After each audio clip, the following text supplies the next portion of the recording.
Hi, my name is Christina. I'm your librarian here at Christina's Bookshelf, and today I am bringing you The Little Crow by Caitlin Ritchie, published by 9 Star Press. This book is out on September 12, 2016, so it's already out! Yay! If you like what I have to say, you can go and just, purchase away, because it was fabulous. I loved it. One of my favorite parts, I always say this because it's seriously always true, is that it's book 1 of a series. So it's In the Shadows, book 1, The Little Crow by Caitlin Ritchie.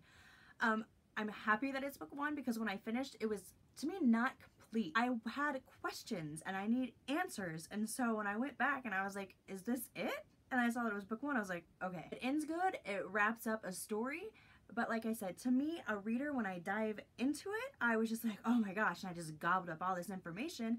But to me, like, some things didn't happen that needed to happen. But that's my opinion, and that's the glory of being a reviewer. The synopsis here is that we have Detective Jameson Landry, who at the beginning of the book is just going on what should be a routine kind of drug bust. And as he goes down the stairs into the basement of this house, he realizes that nothing about this is going to be routine. There are people in robes, there is something chained to the wall that's moving. Yeah, I was kind of creeped out a little bit, I'm not even gonna lie. Like, what the hell is going on? So we arrest some folks, we save the person that's on the wall, and we're gonna name him Mal. Mal is, a demon, and I am completely smitten with him. Mal is kind of like me, that we are genuine smartasses, and we thrive for the moment that we can just kind of like swoop in and make the most epic of sayings to somebody, and then kind of like walk out with our head held high, very proud of ourselves. Mal kind of forms this attachment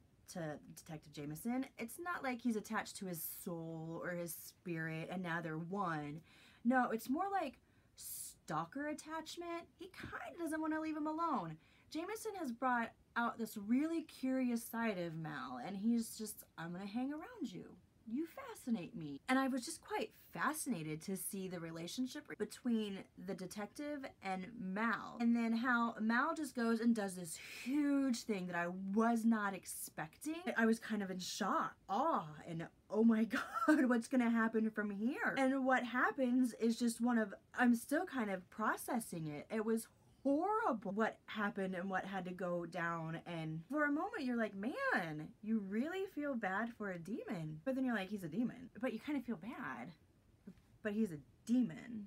Yeah, but I mean, you still kind of feel bad. And that was the vicious circle that I was going and telling myself over and over. He would go do something, go and visit one of his friends, and this wasn't like the best person ever, and you're just like, I kind of don't feel bad for you anymore.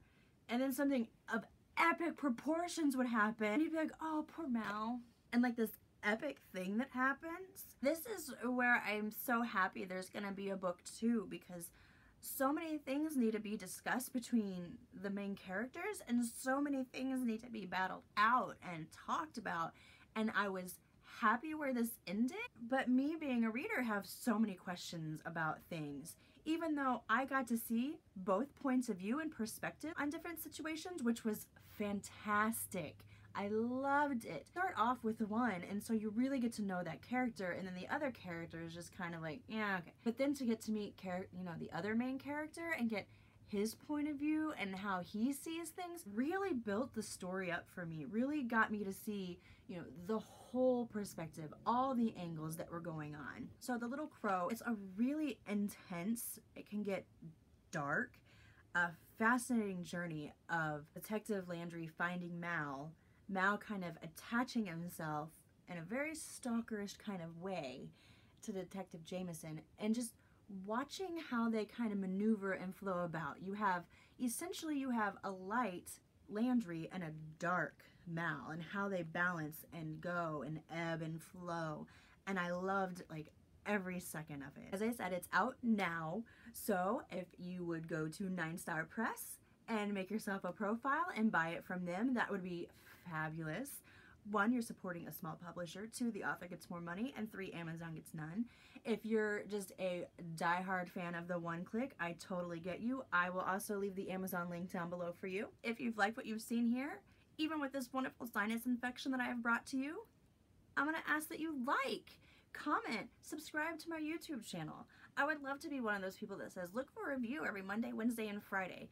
But But books don't come out just every Monday, Wednesday, and Friday. You know, that little surprise of Christina has a new review out.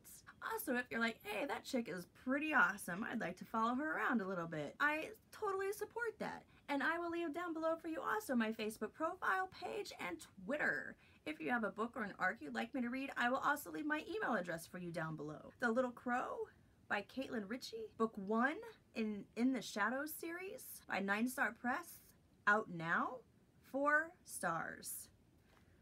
Bye. Hello, my name is Christina and I am your librarian here at Christina's Bookshelf, and today I am bringing you In the Twist by L.A. Stockman, published by 9 Star Press. This is a paranormal story, and wowza!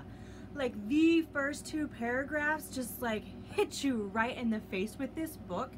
If you are squeamish in any way, if there are certain things like guts and gore and blood that kind of bother you, don't